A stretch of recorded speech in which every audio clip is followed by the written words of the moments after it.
ओम का उच्चारण करेंगे क्योंकि ओम परमपिता परमात्मा का मुख्य नाम है। वेदादि शास्त्रों में बार बार जिसकी महिमा का गुणगान किया गया है।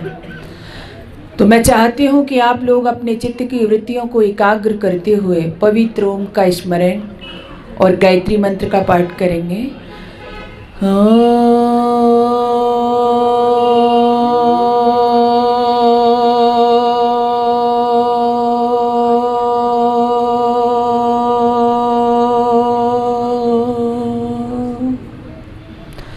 ॐ भूर्भुवः स्वः तत्सवितुर्वरेण्यं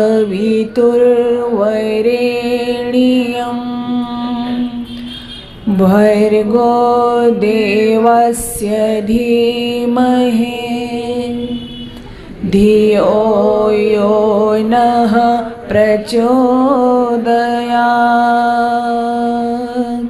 धियो यो नः प्रचोदयात्। ॐ वेदाहमेतं पुरुषं महन्तम् आदित्यवर्णं तमसः परस्तात् तमेव विदित्वा इति मृत्युमेतिः नान्यः पन्था विद्यते अनाय नान्यः पन्था विद्यते अनाय नान्यः पन्था विद्यते अनाय। आदर और सम्मान के योग्य सन्यासी वृंद, लगातार 3 दिन से आप जिनका प्रवचन सुन रहे हैं, इस यज्ञ की ब्रह्मा बहुत ही आदरणीय विदुषी आयुषी बहन, बड़ी वीरांगना बहन है। आपने सुना होगा 2-3 दिन उनका उद्बोधन, और मेरे से पूर्व बहुत ही सुंदर भजन जिनके आप श्रवण किए। आदरणीय भाई पथिक जी बहुत सुंदर कहा उनके विषय में भी। उनके पिताजी का मेरे ऊपर भी बहुत वरद हस्त रहा। बड़े सुंदर भजन लिखे उन्होंने और गाते भी बड़े सुंदर थे। उसी परंपरा को आगे बढ़ा रहे हैं हमारे आदरणीय भाई पथिक जी और हमारी ब्रह्मचारिणियाँ जिन्होंने वेद मंत्रों का पाठ किया। बहुत ही आदर के योग्य मेरे सामने बैठे हैं जो प्रेरणा स्रोत कहे जाते हैं। मैं पहले भी मिली थी आदरणीय हमारे दादा साहब, और जिनकी वजह से आप हम सभी लोग इकट्ठे हुए हैं और ये सुंदर आयोजन हो रहा है। आदरणीय हमारे राणा जी, हमारी नीरज बहन जी बैठी हुई हैं, पूरा परिवार। अपार प्रसन्नता होती है मुझे जब इस तरह के कार्यक्रम मैं सुनती हूँ, देखती हूँ, जाने का सौभाग्य मिलता है। इसका मतलब ये नहीं है कि यहाँ कोई भी व्यक्ति आ रहा है, राणा जी की प्रशंसा कर रहा है। राणा जी की प्रशंसा करना बहन जी ने की या मैंने की या दूसरे वक्ता ने की, इसका मतलब ये नहीं है कि इन्होंने हमको यहाँ बुलाया है अपनी प्रशंसा करने के लिए। बल्कि मैं आपसे कहना चाहती हूँ कि ऐसे परिवार जिनसे हम प्रेरणा ले सकते हैं। ऋषि दयानंद ने उस समय हमसे जो कहा, जो विचारधारा हमको दी, वो ठीक है, लेकिन उसको आगे बढ़ाना किसका काम है? हम लोगों का, आर्यों का। यदि उस परंपरा को आगे नहीं बढ़ाएंगे, केवल कहते ही रहेंगे कि ऋषि ने 5 महायज्ञ विधि दी, 5 यज्ञों का विधान किया, संस्कार विधि दी, या और भी उनकी जो विचारधारा थी, तो उसको कहने से कोई लाभ नहीं है।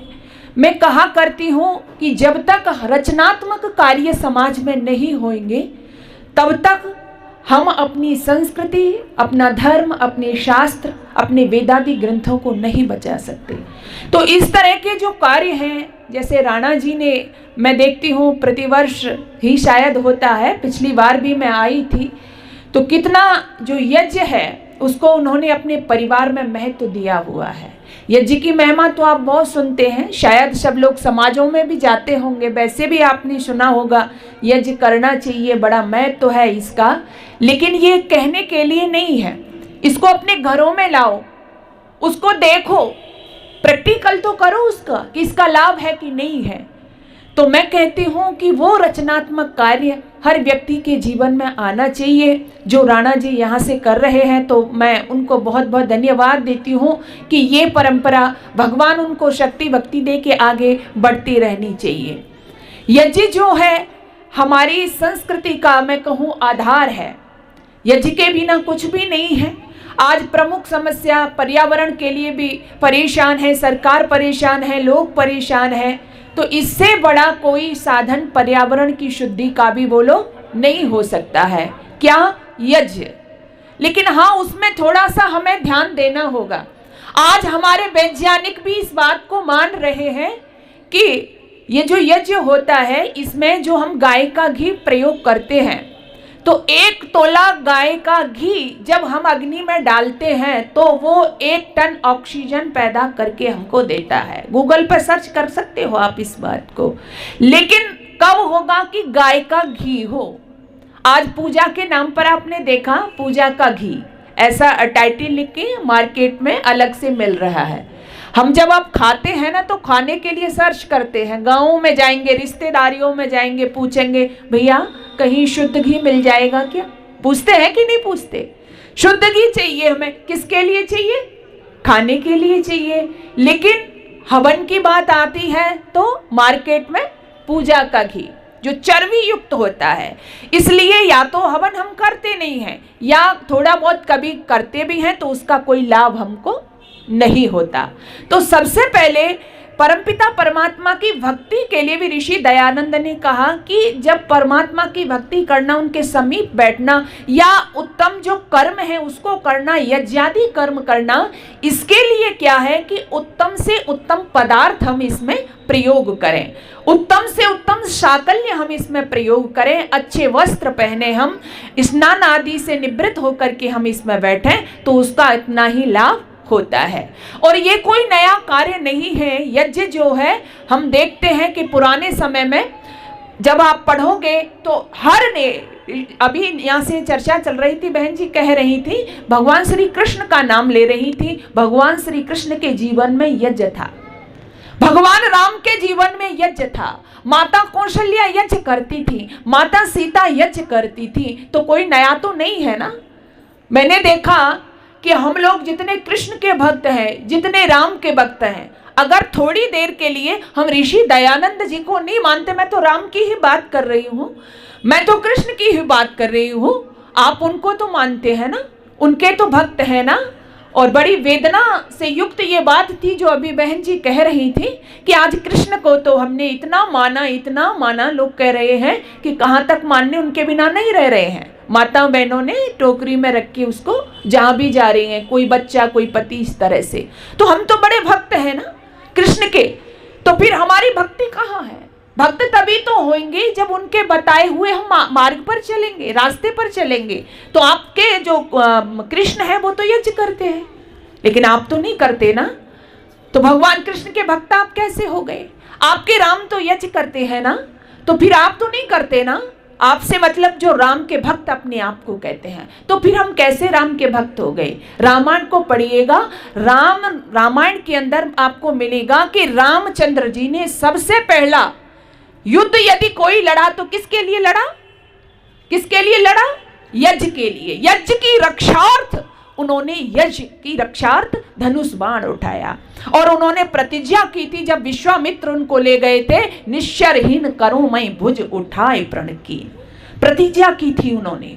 तो उनका जन्म भी यज्ञ से हुआ और सबसे पहला युद्ध भी उन्होंने यज्ञ के लिए लड़ा।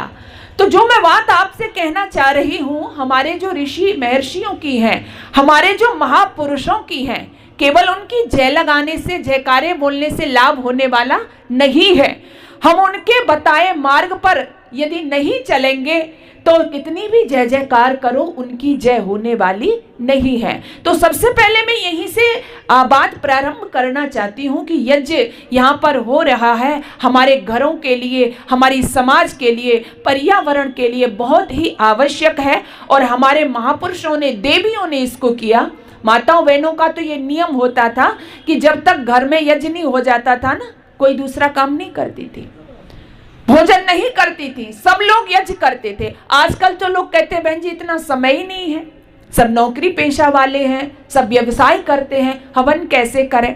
तो ऐसा नहीं है कि आपको घंटे 2 घंटे बैठना है, आप बहुत जल्दी भी कर सकते हो उसको। 15 मिनट में दैनिक यज्ञ हो जाता है, कर सकते हो आप उसको। लेकिन हमारी जो परंपराएं थी वो कहीं ना कहीं खत्म होती जा रही हैं। हमारे पास और चीजों के लिए समय है। मैं कई बार देखती हूँ बहुत सी माताएं बैठे टेलीविजन पर बैठी हुई देखती हूँ। किस लिए बैठी है बहन जी, क्या करें, घर में कोई है नहीं, क्या कर रही है, समय पास कर रहे हैं। शहरों की बात है, गांव में आप चले जाइए, बहुत से लोग ताश खेलते मिल जाएंगे। शहरों में भी दुकानों पर बैठे रहते हैं जिनके पास कोई काम नहीं है। क्यों बैठे हैं जी, समय पास कर रहे हैं, टाइम पास कर रहे हैं।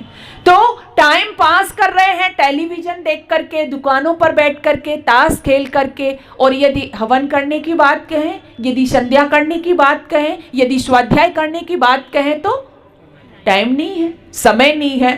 तो टाइम समय सबके पास है, लेकिन हमारी क्या है, विचारधारा जो है वो विकृत हो चुकी है, मलिन हो चुकी है। तो हमें लौटना होगा, अपने घरों में यज्ञ को प्राथमिकता देनी होगी। बहुत गाते हैं हम पुराना, महर्षि अशुपति घोषणा करते हैं, नाना हिताग्र ना विद्वान न स्वैरी स्वैरणी कथा। जब मना किया ऋषियों ने भोजन करने से, भोजन नहीं कर रहे थे, तो उनको लगा कि क्यों ये भोजन नहीं कर रहे हैं। तो तब कहते हैं, नमेस्तेनो जनपदे न कदरियो न च मद्यप नाना हिताग्र ना विद्वान न स्वैरी स्वैरणी कुत। इसमें जो प्रमुख है, इस वो बात क्या कह रहे हैं वो, कि मेरे राज्य में कोई ऐसा व्यक्ति नहीं है जिसके घर में क्या नहीं होता हो, अग्निहोत्र नहीं होता हो। कितनी बड़ी बात कह रहे हैं, कोई व्यक्ति ऐसा नहीं है। तो ये हमारी परंपरा थी, ये हमारी दिनचर्या थी, इसको हमें शामिल करना होगा।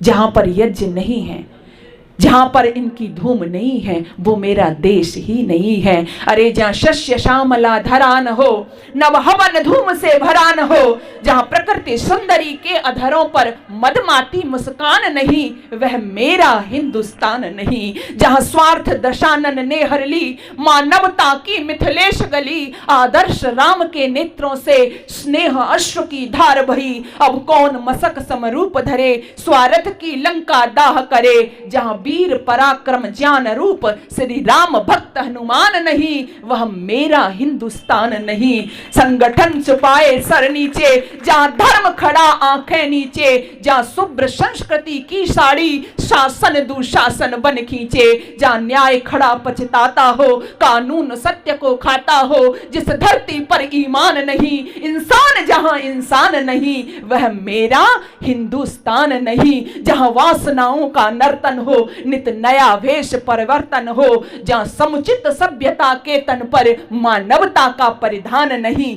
वह मेरा हिंदुस्तान नहीं, वह मेरा हिंदुस्तान नहीं। मेरा हिंदुस्तान तो वो हो ही नहीं सकता जिसमें यज्ञ हवन की धूम ना हो। मेरा हिंदुस्तान तो वो हो ही नहीं सकता जिसमें मानवता न हो। मेरा हिंदुस्तान तो वो हो ही नहीं सकता जिसमें संस्कार युक्त संतानें ना हो। कैसा हो गया आज इस समाज का, क्या होने वाला है आज इस समाज में। बहन वेदना व्यक्त कर रही थी, वही बात मैं भी आपसे कहना चाहती हूँ।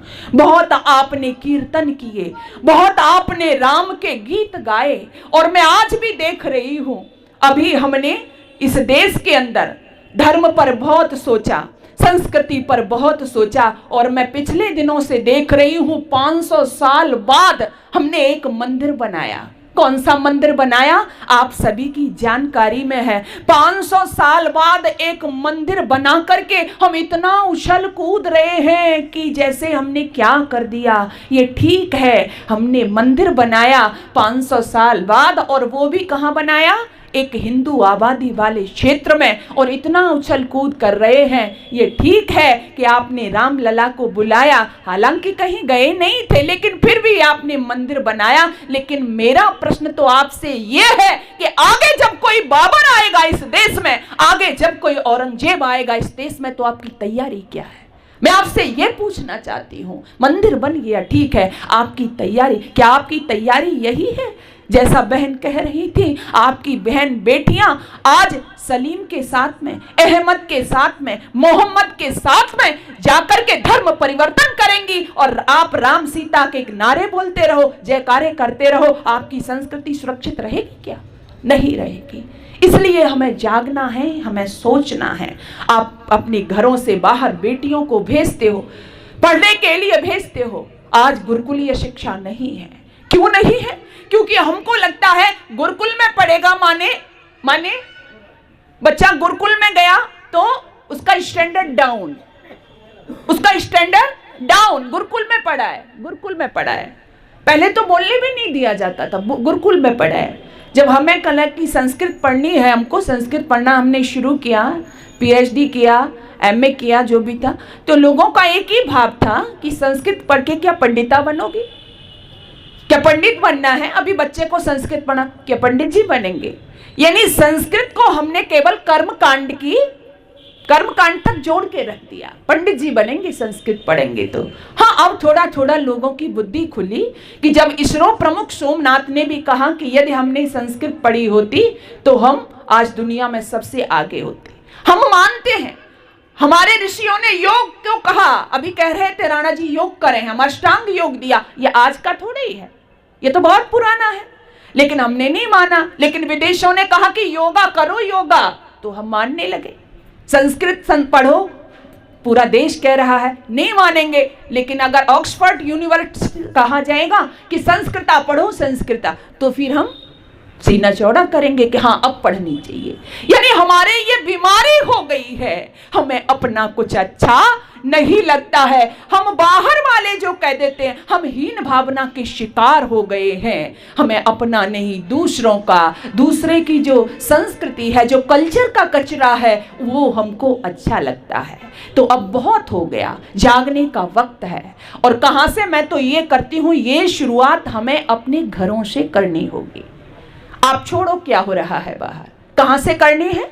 अपने घरों से, अपने परिवारों से प्रारंभ कैसे करेंगे? मैं पुराने उदाहरण आपको बहुत ज्यादा नहीं दूंगी। वो समय था कि जब हमारे देश पर विपत्तियां आई हैं, हर ने बढ़ चढ़ करके, चाहे बच्चा हो, चाहे बूढ़ा हो, चाहे बहन हो, चाहे बेटी हो, सबने अपनी भूमिका अदा की है। लेकिन सबसे ज्यादा यदि बड़ी भूमिका किसी की आती है तो वो एक नारी की आती है, वो एक बहन की आती है, वो एक बेटी की आती है। आज वही समय फिर बना हुआ है, आपकी भूमिका की महती आवश्यकता है। वो भूमिका कैसे होगी? आपकी परिवारों से होगी। आपकी परिवारों में आपको कुछ नहीं करना, सबसे बड़ी साधना जो तपोस्थली कहा जिसको तुम्हारे परिवार, उसमें अपनी संतान को बचाना है। आपकी संतान किधर जा रही है? आपकी बेटियां, आपके बेटे किधर जा रहे हैं? आपने इन्हें बचा लिया तो हमारी संस्कृति, हमारा सनातन धर्म, हमारी मर्यादाएं सब सुरक्षित रह जाएंगी। मैं मना नहीं करती। मैं कई बार जब कहती हूँ कि बहन बेटियों, हमें अपनी मर्यादा के साथ में जीना है। कहीं कोई सलीम तुम्हें फुसला करके ना ले जाए, कहीं कोई अहमद तुम्हारे टुकड़े ना कर दे। तो बहन बेटियां कई बार मुझे से आके मिलती कहती हैं, बहन जी सारे ये जो रूल है हमारे लिए ही बनाए हैं, सब हमारे लिए ही मर्यादाएं हैं। मुझे बड़ी वेदना होती है। मैं उनसे कहती हूँ, मैं अक्सर कहा करती हूँ और आपसे भी कह रही हूँ, अगर आपकी बहन बेटियों के ये प्रश्न है कि हमसे ही क्यों कि ये पहनो, हमसे ही क्यों कि ऐसे बैठो, हमसे ही क्यों कि ऐसे बोलो। कई बार बेटियां आती हैं, विचार करती हैं, मेरे से पूछती हैं। मैं आपसे कहना चाहती हूँ, आप कभी मार्केट में जाते हो? माताएं बहनें मार्केट में जाती हैं, सभी लोग जाते हैं, और गले में कई बार हम आभूषण धारण करते हैं। मान लीजिए हमने चैन पहनी, माताएं बहनें ज्यादातर करती हैं, पुरुष वर्ग भी पहनते हैं। वो चैन पहन करके जब हम मार्केट में जाते हैं, और वो चैन कैसी है हमारी? आर्टिफिशियल। कैसी? आर्टिफिशियल। तो क्या करते हैं हम, मार्केट में गए, आर्टिफिशियल चैन जेन में आराम से सीना खोल के, कोई डर नहीं, कोई भय नहीं। कहीं यात्रा कर रहे हैं, बस में जा रहे हैं, कोई भय नहीं। क्यों? क्योंकि आर्टिफिशियल है। अच्छा, दूसरी एक और कंडीशन है, हम मार्केट में जा रहे हैं लेकिन हमारे पास में जो चैन है वो किसकी है? गोल्ड की है। तो क्या होगा, है ना? मतलब शाम का समय हो रहा है, बस में यात्रा कर रही हैं, अकेली हैं या कोई साथ में है, तो क्या बार बार दुपट्टे से उसको क्या करेंगे? ढकेंगे, उसको छुपाएंगे। क्यों? कहीं ऐसा नहीं हो कोई उसको काट ले, कोई उसको तोड़ ले। तो एक चैन पहले भी हमने पहन रखी थी, उसको पहन के कोई हमको डर नहीं था, अरे ले जाए। लेकिन गोल्ड की पहनी तो उसको हम क्या कर रहे हैं? बार बार ढक रहे हैं। ठीक बहन बेटियों, यही कंडीशन आपकी है। आपसे जो कहा जाता है, इसलिए कहा जाता है कि जो जितना मूल्यवान होता है उसकी उतनी ही जिम्मेदारी होती है, उतनी ही सुरक्षा उसको दी जाती है। तो हमारी जो बहन बेटियां हैं घरों में, वो हमारे लिए ही नहीं, वो एक एक नहीं, क्या कहा, स्त्री के लिए दो दो परिवार की, दो दो कुलों की लाज होती हैं बेटियां। इसलिए उनसे कहा जाता है कि बेटियों आपको इस तरह से रहना है, आपको ये पहनना है, आपको ऐसे बोलना है। इसका मतलब ये नहीं है कि आपकी स्वतंत्रता पर रोक लगाई जा रही है। आज तो यही कहते हो ना, पहनने के लिए कह दिया। बहन बेटियां कहती हैं, अरे हमारे तो पहनने की स्वतंत्रता है, हमको, हमें तो बोलने की स्वतंत्रता है, लेकिन हमें दूसरों की आलोचनाएं दिखाई देती हैं, कुछ सीखना भी चाहिए। हम जो मुस्लिम समुदाय है उसमें आपने देखा होगा, उनकी बहन बेटियां क्या पहनती हैं? वो सिर से लेकर के पैरों तक ढकी रहती हैं। मैं ये नहीं कह रही कि आप उसको प्रथा में जाएं, लेकिन जरा ध्यान देना, पिछले दिनों आपने देखा होगा उन बहनों ने प्रदर्शन किया जब उसको कॉलेज में, यूनिवर्सिटी में प्रवेश पर रोक लगा दी कि हिजाब पहन करके ये नहीं जा सकती, तो वो बहनें सड़कों पर आकर के प्रदर्शन करती हैं कि नहीं, हम इनसे पहन के ही जाएंगे, ये हमारे धर्म का विषय है, ये हमारी संस्कृति का विषय है। और एक बहन और हैं, वो भी प्रदर्शन करती हैं सड़कों पर। वो किस लिए कर रही हैं? वो इसलिए कर रही हैं कि एक नेता ने बयान दे दिया कि बहन बेटियां जब घर से बाहर निकलें तो ठीक ठाक वस्त्र पहने, मर्यादा के वस्त्र पहने। तो वो प्रदर्शन कर रही हैं कि हमारा मन होगा वो पहनेंगे, हमारी आजादी है ये। और इतना प्रदर्शन करती है, बेचारे की कुर्सी भी, समझ गए होंगे ना, कुर्सी भी चली जाती है। तो हमें शिक्षा लेनी है, हम क्या पहने, क्या, ऐसा नहीं है। मैं पुरानी जब देवियों की चर्चा करती हूँ कि आज आप बहुत आधुनिक हो गई हो। आधुनिकता का मतलब क्या है? आधुनिकता का मतलब ये तो नहीं है कि हम कपड़े कम पहने, या कपड़े कम पहनना आधुनिकता में शामिल हो गया, वस्त्र कम पहनना आधुनिकता में शामिल हो गया। जरूर आधुनिक बनो मेरे देश की बहन बेटियों, लेकिन आधुनिक कैसे बनोगी? मैं तो कई बार कहती हूँ कि इतना महंगा सूट बेटियां पहनती हैं, लेकिन अगर उसके ऊपर 100 रुपए का दुपट्टा नहीं है, बोलो तो क्या है? बेकार है। और आज हमारे घरों से ये छोटी छोटी बातें पता नहीं कहां से घर कर गई हैं। बहन बेटियों का आंचल गायब होता जा रहा है। एक पिता देखता है, एक दादा देखता है, एक माँ देखती है अभिभावक के तौर पर, लेकिन हम कोई सवाल नहीं कर पाते, घुट घुट करके जी रहे हैं माँ बाप। इसलिए मैं कहती हूँ तुम्हें ध्यान देना होगा, घरों से आंचल गायब है। मैं तो कई बार सोचती हूँ, मैं एक दिन बैठे सोच रही थी कि बड़ा महत्व दिया जाता था इस आंचल को। कहा जाता था कि माँ का जो आंचल होता है ना, बड़ा पवित्र होता है, बड़ा सुकून भरा होता है। लेकिन मैं सोच रही थी कि आगे आने वाले समय में तो बच्चों को आंचल भी, बोलो माँ का आंचल, बोलो नहीं मिलेगा। क्यों नहीं मिलेगा? क्यों नहीं मिलेगा? कि जब माता जी जीन्स पहन के रहेंगी, बोलो, तो आंचल मिलेगा माँ का? नहीं मिलेगा। बड़ी दयनीय बात है, आंचल समाप्त हो जाएगा। तो बस मैं तो एक बात कहती हूँ मेरी बहन बेटियों, आप जाके बताना दूसरी बहन बेटियों को कि यदि ज्यादा आधुनिक बनने की शौक है ना, कई बार मेरे से भी कह दिया जाएगा कि आपको क्या फर्क पड़ता है, हमारी स्वतंत्रता है, हम दुपट्टा रखें या ना रखें, लेकिन आप 5,000 रुपए का बहनों सूट पहनो, आप 500 का सूट पहने, आपकी बहन बेटियां 100 रुपए का दुपट्टा रख लेंगी ना, तो उनकी इज्जत, उनकी मर्यादा की भी रक्षा होगी और सनातन वैदिक धर्म की भी रक्षा हो जाएगी। इसलिए उन्हें दो। और मैं कहना चाहती हूं कि यदि आधुनिक बनने का शौक भी है ना, तो आधुनिक बनो, मैं मना नहीं कर रही, लेकिन इसके लिए अगर फैशन हुआ हावी, अगर फैशन हुआ हावी तो लज्जा हाथ में रखो। आपको फैशन का शौक है ना, अगर फैशन हुआ हावी तो लज्जा हाथ में रखो। सदा मजबूत अपने को हर हालात में रखो, सदा मजबूत अपने को हर हालात में रखो। अगर दुपट्टा छोड़ रखा है तुमने, अगर दुपट्टा छोड़ रखा है तुमने, तो तुम्हारी ये जिम्मेदारी है। दुपट्टा छोड़ रखा है तो कट्टा हाथ में रखो, दुपट्टा छोड़ रखा है तो कट्टा हाथ में रखो। कट्टा हाथ में क्यों रखोगी?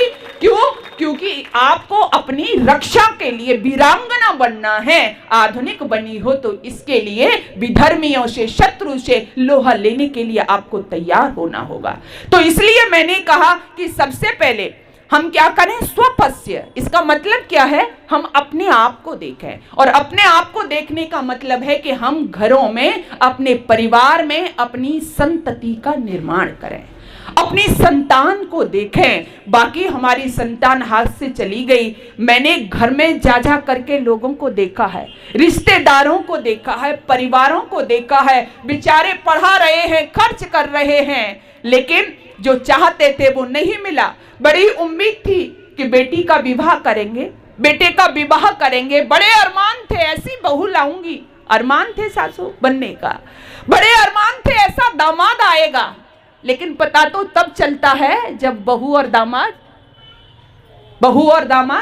अपने आप ला करके खड़ा कर देते हैं आपके बच्चे। हो सकता है आपने समाज में कहा हो, मैं वेदना व्यक्त कर रही हूं, मैंने रोते हुए देखा है अकेले में माँ बाप को। हो सकता है समाज में उन्होंने कहा हो, अरे आजकल तो ऐसा ही चल रहा है, बेटे कर रहे हैं, बच्चे कर रहे हैं, उसमें खुशी हमारी भी है। लेकिन मैंने रोते हुए देखा है ऐसे माता पिता को जिनकी इच्छाएं, जिन्होंने पढ़ाया लिखाया, आपको इस काबिल बनाया, और वह बच्चे जब आपके समक्ष ला करके बहू खड़ा करती हैं, दामाद खड़ा करती हैं, और वो दामाद भी ऐसा वैसा नहीं, किसी सलीम अहमद को ला करके खड़ा कर देती हैं, तब मेरे हृदय में अपार वेदना होती है। काश तुमने उन बच्चियों को बताया होता, काश तुमने उन बेटों को पढ़ाया होता, इसको पढ़ाया होता, थोड़ा सा पद्मिनी के विषय में बता दिया होता उसको। क्या पद्मिनी थी वो, क्या जौहर किया था उस देवी ने। हमारी बोलते हैं तो जिब्या भी शिहर उठती है। काश आपकी एक उंगली भी यदि आज के समीप पहुंच जाए तो करहा उठते हैं वेदना से, करहा उठते हैं अथाह पीड़ा से। लेकिन उस पद्मिनी ने अपने धर्म की रक्षार्थ, अपने सतीत्व की रक्षार्थ, कि विधर्मी को मेरा जीते जी नहीं बल्कि मरने पर भी मेरा शव न मिलने पाए, इसलिए उसने इतना बड़ा फैसला लिया। वो आत्महत्या करके भी तो मर सकती थी ना, वो विस्फी करके भी तो मर सकती थी ना, लेकिन क्यों उसने ये फैसला किया कि मरने के बाद भी विधर्मी को मेरी लाश ना मिले, इसलिए उसने ये रास्ता चुना। लेकिन आज हमारी बहन बेटियां क्या कर रही हैं? तब मैं कुछ लाइनें कहती हूँ, अरे हमने इनको नहीं पढ़ाए, हमने इनको नहीं पढ़ाए पद्मिनियों के जौहर, इसलिए चुन लिए इन्होंने गैर मजहब के शौहर, इसलिए चुन लिए इन्होंने गैर मजहब के शौहर, इसलिए चुन लिए इन्होंने गैर मजहब के शौहर। गलती किसकी रही इसमें? हमारी रही। गलती किसकी रही इसमें? हमने संस्कार नहीं दिए। गलती किसकी रही इसमें? हमने अपने बेटे बेटियों को अतीत नहीं पढ़ाया। प्रेमिका बनने चली है आपकी बेटी, नशा है प्रेमिका बनने का, बनने दो ना उनको प्रेमिका। किसने मना किया? बताओ, बनो प्रेमिका, कहो अपनी बेटियों से बनो प्रेमिका, किसने मना किया है? लेकिन कौन सी प्रेमिका बने? वो प्रेमिका बने हाड़ी रानी जैसी, हाड़ी रानी जैसी प्रेमिका। पति युद्ध में चला गया और वहां से भेज दिया हलकारे को कि कोई निशानी लेकर के आए, मेरी रानी से वापस आया। हलकारा रानी रानी के पास में कहा, कोई निशानी मांग रहे हैं आपके पति देव। विचार किया, वो प्रेमिका अद्वितीय सुंदरी, उसने सोचा कि यदि ऐसा ही रहा मेरे पति देव का हाल तो क्या होगा संग्राम में। एक क्षण भी नहीं लगाया, तलवार उठाई, गर्दन पर मारी और हाथ में रख करके कहा कि दे देना निशानी। ऐसी प्रेमिका होती है। वो निशानी को पा करके चूड़ावत ने गले में लटकाया और टूट पड़ा था शत्रुओं पर। बनाओ प्रेमिका, किसने मना किया? बनाओ पत्नी पद्मिनी जैसी, किसने मना किया? माँ बनाओ बेटियों को कैसी, जीजाबाई जैसी। जीजाबाई ने किस तरह से अपने पुत्र का निर्माण किया था। हाथ पकड़ करके ले गई थी किले के ऊपर, कहा बेटा सामने देख रहे हो ये किसका ध्वज लहरा रहा है? बेटे ने कहा देख रहा हूँ माँ। किसका ध्वज है? मुगल ध्वज लहरा रहा है। क्या चाहती हो माँ? शिवाजी ने यही तो पूछा था। बेटा समझे नहीं, तेरी माँ क्या चाहती है? मैं चाहती हूँ कि ये जो मुगल ध्वज लग रहा है इसकी जगह पे मैं हिंदू ध्वज, आर्य ध्वज देखना चाहती हूँ। पलक झपकते देर नहीं लगाई थी, शिवाजी ने माँ का जो सपना था उसको पूरा किया और जहां पर मुगल ध्वज था वह हिंदू ध्वज लहरा दिया। ये संतानें होती हैं। ये कौन बताएगा अपने बच्चों को? कौन सिखाएगा जब माँ ही अपने आप से उसको फुर्सत नहीं है? आज माँ नहीं रही है, इसलिए सारी अव्यवस्थाएं समाज में पैदा हो गई हैं। बात मेरी बुरी लग सकती है आपको, जननी तो है आप, जननी तो हर कोई है। जननी तो एक कुतिया भी जननी है, एक बिल्ली भी जननी है, एक सुअरी भी जननी है। लेकिन माँ कौन है? जो करे पुत्र निर्माण माता सोई। जो पुत्र का निर्माण करती है वो माँ होती है। और मैं जितने उदाहरण दे रही हूँ ये माँ के हैं। तो इसलिए हमें माँ बनना है। सबसे पहले हमें माँ बनना है, एक श्रेष्ठ माँ, एक अच्छी माँ बनना है। तो समाज की जो विकृतियां हैं वो तब रुकेंगी। केवल ऊपर ऊपर से मैंने भाषण दिया, आपने सुना, वहां सुन लिया, फोन में सुना, लेकिन रचनात्मक कार्य नहीं होंगे तब तक हम समाज को कोई व्यवस्था नहीं दे सकते। इसलिए आओ हम घरों में क्या करें?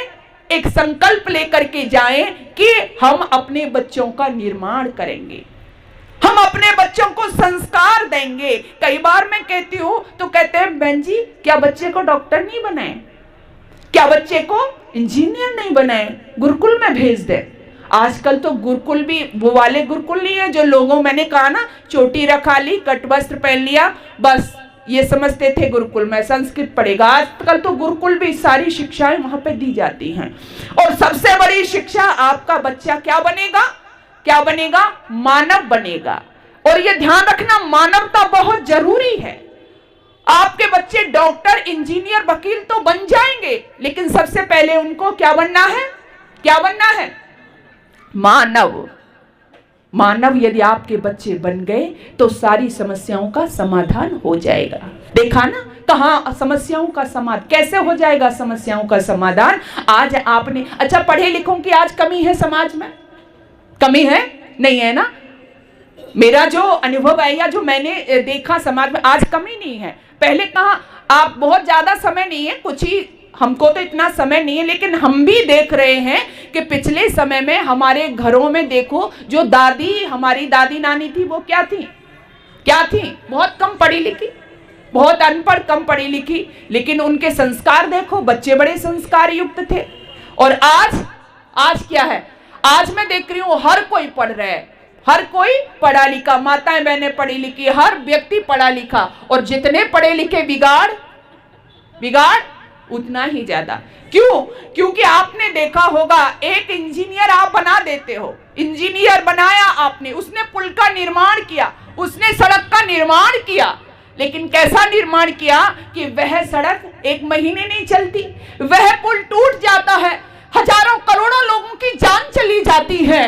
उस इंजीनियर को काश जो इंजीनियर की पढ़ाई उसने की है वो तो उसने की होती, लेकिन उसमें मानवता भी होती कि मैं जो ये रोड का निर्माण कर रहा हूँ, ये जो पुल का निर्माण कर रहा हूँ, इसमें लाखों की जान चली जाएगी यदि मैंने कोई घोटाला किया। ये उसने मानवता सीख ली होती। आपने डॉक्टर तो बना दिया अपने बच्चे को, लेकिन डॉक्टर के साथ साथ यदि उसमें मानवता होती तो आप देखते हो कि डॉक्टर जिसको ईश्वर के बाद में मनुष्य दूसरे स्थान पर रखता है, इतना भरोसा विश्वास जताता है, वही डॉक्टर किडनियां बेचते हुए मिलते हैं, वही डॉक्टर अपने पेशेंट के साथ में कितना गलत करते हुए मिलते हैं। तो मानवता उनके अंदर होती तो डॉक्टर तो वो होते, लेकिन वो मानवता का विस्तार करते और अपने जो पेशेंट हैं उनकी भली भांति सेवा करते। आज शिक्षक तो हैं, आज मास्टर तो हैं, लेकिन कैसे हैं? बस वो महीने का इंतजार करते रहते हैं कि मुझे सैलरी मिल जाए, इससे ज्यादा मुझे और कोई मतलब नहीं है। तो मानवता जो सबसे प्रमुख थी वो गायब हो गई है।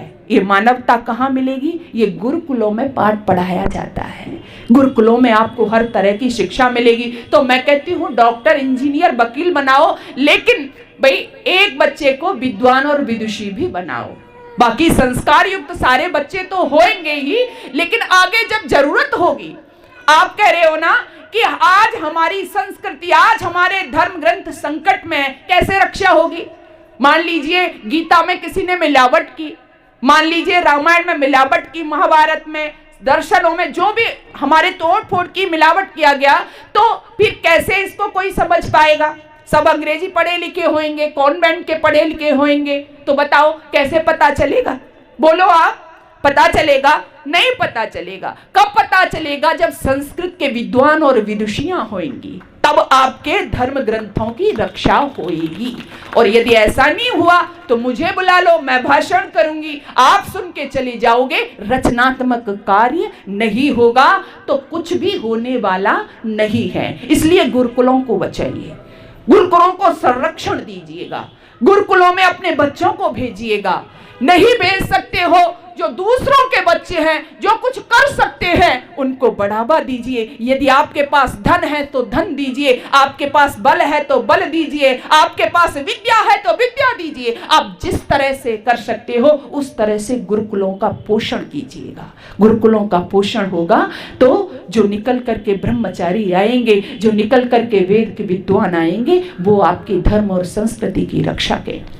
इसलिए आइए मैं फिर आपसे वही बात कहना चाहती हूँ, सबसे पहले घरों में निर्माण, और घरों में सबसे पहले माँ की जिम्मेदारी होती है। और मैं ये दावे के साथ में कहती हूँ कि यदि माँ की गोद में बच्चा बन गया है, लिख के ले जाना इस बात को, यदि माँ की गोद में बच्चा बन गया है तो दुनिया की कोई ताकत उसे बिगाड़ नहीं सकती, दुनिया की कोई ताकत उसे बिगाड़ नहीं सकती।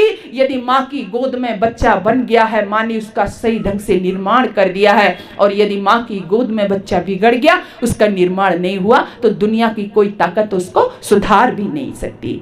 तो इसलिए पहली जिम्मेदारी आपकी है। वैसे ही थोड़ी कहा, उपाध्यायान दशाचार्य आचार्याणाम शतम पिता सहस्रम तु पित्रेण माता गौरवेणांतरिक्षते, सबसे ऊपर ला करके आपको खड़ा कर दिया, ऐसे ही थोड़ी। ऋषियों का कथन झूठा नहीं हुआ करता है।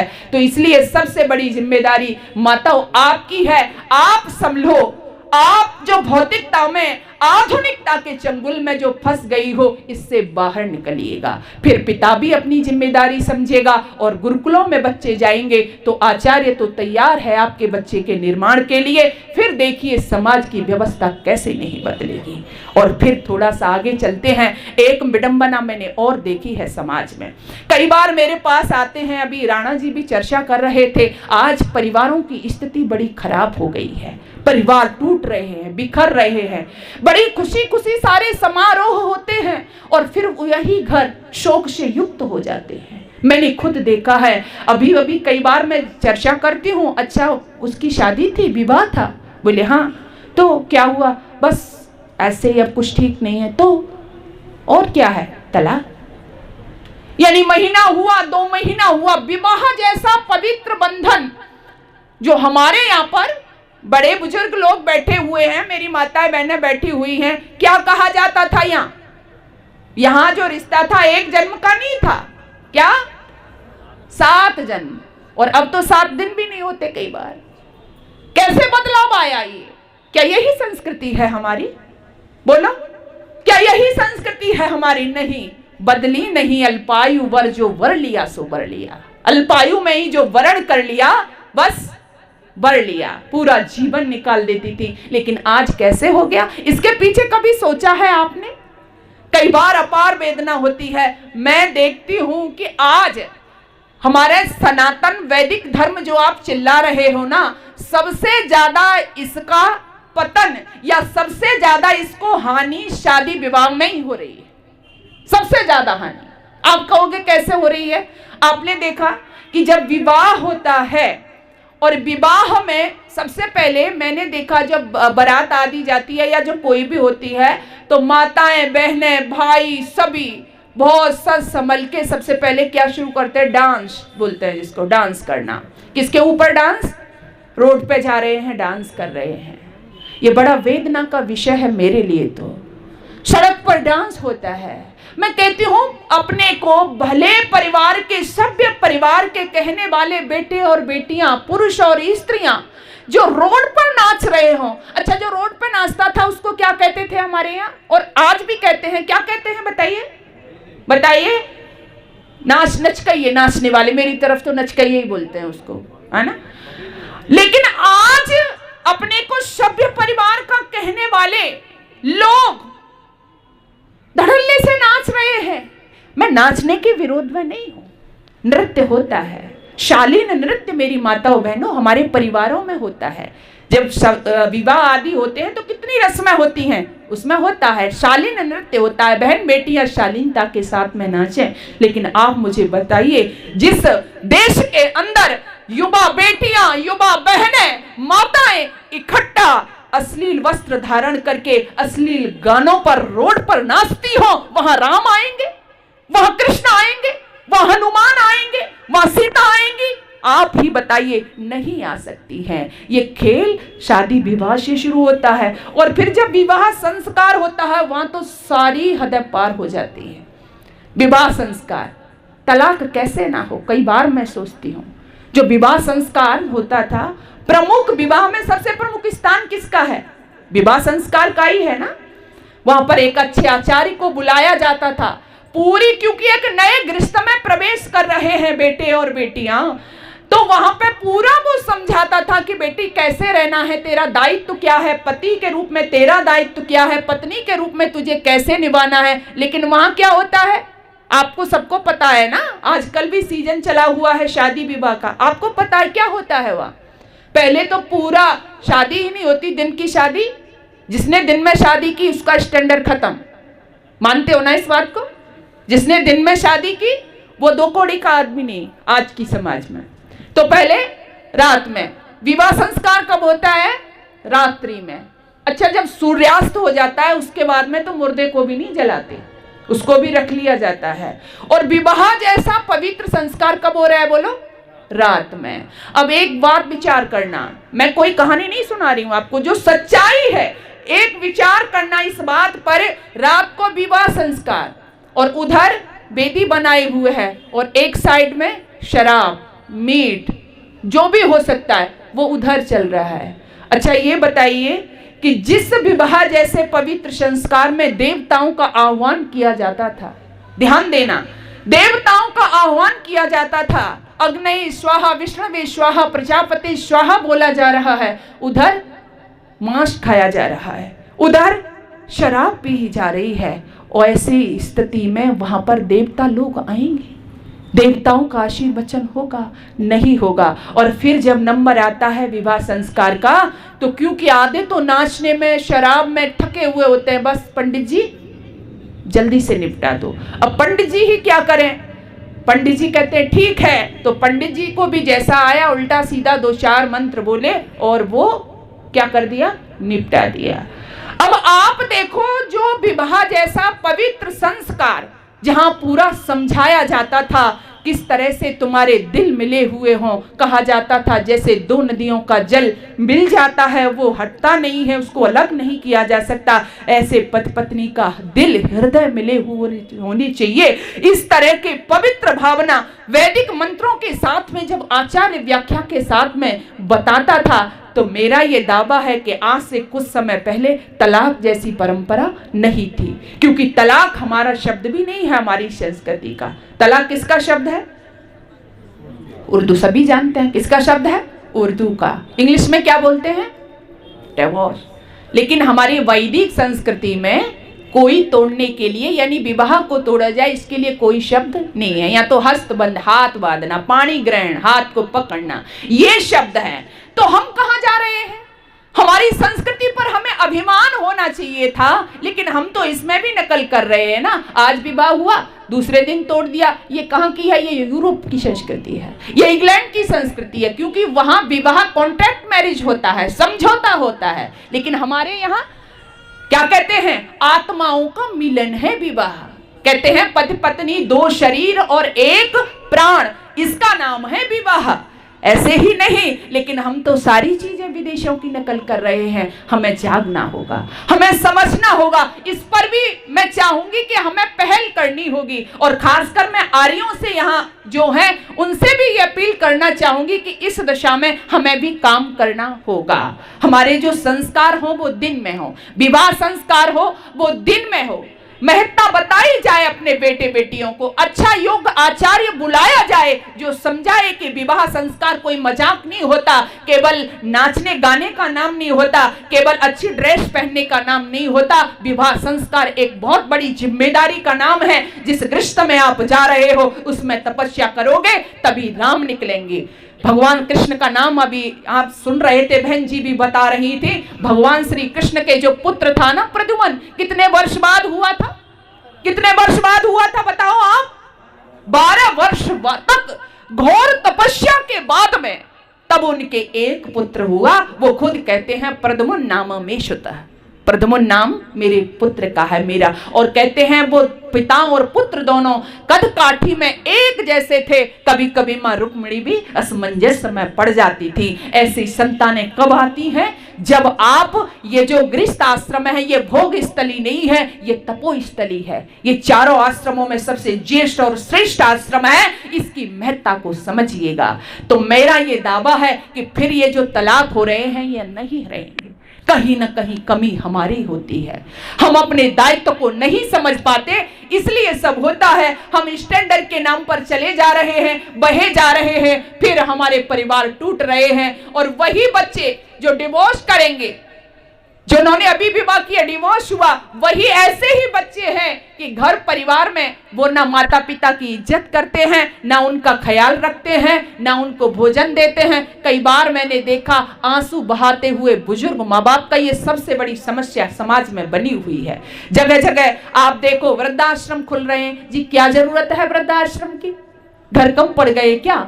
चलो कुछ मैं मान सकती हूँ, जिसका कोई नहीं है उनको वृद्धाश्रम में रख लिया जाता है। लेकिन आप वृद्धाश्रम में जाकर के मिलना, मैं कई बार जब जन्म दिवस आदि होते हैं मैं जाती हूँ, मैंने देखा है वृद्धाश्रम में, और मुझे आश्चर्य की सीमा नहीं रही कि एक बहुत बड़ा अधिकारी मध्य प्रदेश का और उसके माता पिता वृद्धाश्रम में। किस लिए? बोले हमारे लिए उन पर समय नहीं है, बोले वहां जाओ वहां देखते रहेंगे। ये स्थिति आप जगह जगह बनी हुई है, माता पिता के लिए समय नहीं है। लेकिन ये भी स्थिति हमने ही बनाई है, बुरा मत मानना। जब हमें इनको संस्कार देने थे ना, तब हम व्यस्त थे, आज वो व्यस्त है। इसलिए ये कंडीशन भी हमने बनाई है। माता पिता रो रहे हैं। कई एक चरखी दादरी की घटना है, वहां पर माता पिता की इतनी पिटाई की कि उन्होंने आत्महत्या कर ली। एक माता पिता का सर ही काट दिया। पता नहीं कितनी दिन प्रतिदिन घटनाएं समाज में घटित होती रहती हैं। आप, ये कोई नई नहीं है, आप सभी सुनते हैं, सभी पढ़ते हैं, लेकिन समस्याएं बहुत हैं। हमें उन्हें समाधान करने की जरूरत है। उनका समाधान क्या है? ये जो घर परिवार की समस्या है, समाज की समस्या है, मेरा तो मानना है कि इनका समाधान एक ही है। हम दूसरों पर उंगली करने से पहले हम अपने घरों की ओर लौटें, और घरों की ओर लौट करके जब तक हम अपने बच्चों का निर्माण नहीं करेंगे, उनको संस्कार नहीं देंगे, तो तब तक इन समस्याओं का समाधान नहीं किया जा सकता। चाहे वो तलाक जैसी समस्या हो, चाहे वो बुजुर्ग माता पिता को दुख देने की घटनाएं हो, चाहे आज हमारी धर्म संस्कृति खतरे में है, इस पर विचार किया जाए। चाहे आज हमारी बहन बेटियां विधर्मियों के कब्जे में जा रही हो, इस पर विचार किया जाए। सारी समस्याओं का समाधान केवल और केवल एक ही है कि हमें घर में आकर के अपने बच्चों का, चरित्रवान बच्चों का निर्माण करना होगा। क्योंकि चरित्रवान बच्चे आज समाज में, मैं सोचती हूं एक समय वो आएगा कि जब आप अपनी बेटी के लिए रिश्ता देखने जाओगे ना, तो कोरे मन और तन वाले पति पत्नी नहीं मिलेंगे। वो चल रहा है आज विवाह से पहले ही एक और बीमारी चल पड़ी, पता हो गई ना आपको? कौन सी? Live in. अच्छा, हमारी संस्कृति है ये? नहीं है। किस किस पर हम विचार करें, अपार वेदना होती है। तो ये सब चल पड़ा समाज में। आप बताइए चरित्रवान बच्चे कहां से आएंगे? मैंने कहा ना कि शिवा को बनाया था उसकी मां ने। जब शिवा के पास में गोहर मानो प्रस्तुत कर दी गई ना कि तुम्हारे लिए ये तोहफा है, सैनिकों ने कहा था, देखिए ये देश का मस्तक गर्व से ऐसे ही ऊंचा नहीं होता था। ऐसी चरित्रवान संतान थी। जब शिवा के पास में खड़ा कर दिया गया गोहर मानो को कि ये तुम्हारे लिए तोहफा है, गर्दन नीचे कर ली थी उस शिवा ने और हाथ जोड़ करके उस देवी से कहा था कि गलती से मेरे सैनिक तुम्हें यहां ले आए हैं। बस 2 शब्द ही बोले थे, जो होती इतनी सुंदर मम जीजाबाई माता, तो इतना रूप रंग सुंदर मैं भी पाता, तो इतना रूप रंग सुंदर मैं भी पाता। देवी, यदि ऐसी मेरी जीजाबाई मां सुंदर होती तो मैं न जाने कितना सुंदर होता। ऐसी स्थितियां कब होती हैं? जब हमारे घरों में चरित्रवान संतानें होती हैं। चरित्रवान संतानें कब होंगी? जब आप उनको अपने महापुरुषों की जीवनी पढ़ाओगे, जब आप उनको अच्छे संस्कार दोगे, जब आपने तो उनके दिमाग में डाला बेटा कैसे भी कर, थोड़ा सा बड़ा हुआ धन चाहिए, धन ला, कैसे भी कर, बेईमानी कर, कुछ भी कर, दलाली कर, लेकिन क्या हो, घर में धन आए। पहले मैंने देखा था हमारे घरों में, हमारे स्कूलों में, गुरुकुलों में बच्चों को कहा जाता था कि बेटा सबसे पहले अपने स्वास्थ्य का ध्यान रखो, अपने चरित्र का ध्यान रखो, धन तो बाद की चीज है। और पढ़ाते थे, स्कूलों में भी पढ़ाया जाता था, गुरुकुलों में बताया जाता था, कहते थे character is lost, everything is lost. चरित्र यदि चला गया तुम्हारा तो क्या हुआ? सब कुछ चला गया। इसकी सावधानी रखना।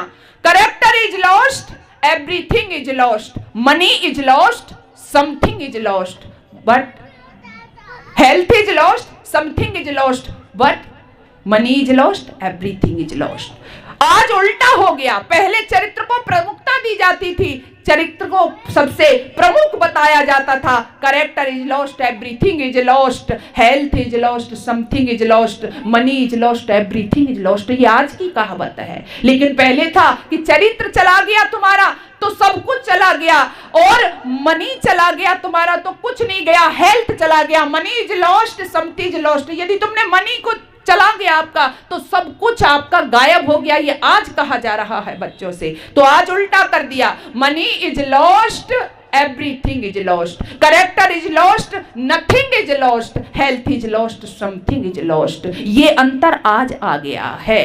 आज है करेक्टर है, जाने दो, साधारण सी बात है। इसको स्वास्थ्य चला गया तो कुछ हानि है, लेकिन धन चला गया तो सब कुछ चला गया। Money is lost, everything is lost. अब हमारे पास कुछ रहा नहीं है। और इसी विचार को लेकर के आज हमारे बच्चे कार्य करते हैं, और उन बच्चों का टारगेट एक ही होता है कि माता पिता ने कहा है धन लाना है कैसे भी, तो वही बच्चे फिर गलत सड़क का निर्माण करते हैं, पुल का निर्माण करते हैं, किडनी भी बेचते हैं, और जैसे भी होता है उनका टारगेट पैसा होता है, कैरेक्टर से कोई मतलब उनका नहीं होता। तो इसलिए आओ समय रहते हम जागें, चेतें और अपनी संतान पर ध्यान दें, तो मैंने कहा कि सारी समस्याओं का समाधान हो जाएगा। हमारे परिवारों में फिर से रामकृष्ण निकले घर घर गली गली से, आवश्यकता है फिर रामकृष्ण निकले घर घर गली गली से, अर्जुन व कर्ण जैसे योद्धा रणस्थली से, भीष्म से ब्रह्मचारी और भीम महाबली से, गौतम कणाद जैमिन ऋषिवल पतंजलि से, फिर से कोई दयानंद जैसा ऋषि दिखा दे, भगवान आर्यों को पहली लगन लगा दे, भगवान आर्यों को पहली लगन लगा दे, इनको वतन की खातिर मिटना सिखा दे। तो वो पहली वाली तड़फ लगन हमारे अंदर होनी चाहिए, और वो लगन मैंने देखी है इस परिवार में। आदरणीय राणा जी के परिवार में वो उस परंपरा को आगे बढ़ाए हुए हैं, इसमें कोई अतिशयोक्ति नहीं है। हम प्रेरणा ले सकते हैं उनसे और अपने घर परिवार को इस तरह से बना सकते हैं। इतना सौहार्द उनके परिवार में है, सभी लोगों में। मैं पिछले दिनों भी मिली थी, यज्ञ की परंपरा उनके परिवार में है। बहू और जो सासू माँ हैं इतना प्रेम से रहती हैं। बताया था उन्होंने मुझे, बस यही तो वेद की आज्ञा है, ऐसे ही घर स्वर्ग बनेंगे। अच्छे बच्चों का निर्माण करो, बच्चे जब अच्छे होंगे उन्हें अपने देश के प्रति, धर्म संस्कृति के प्रति ज्ञान होगा, तो फिर कोई भी हमें चिंता करने की आवश्यकता नहीं है। आप सभी का बहुत बहुत धन्यवाद। बड़ी शांति के साथ में आपने मेरे विचारों का श्रवण किया है। पुनः आप सभी का बहुत बहुत धन्यवाद। ओम शांति।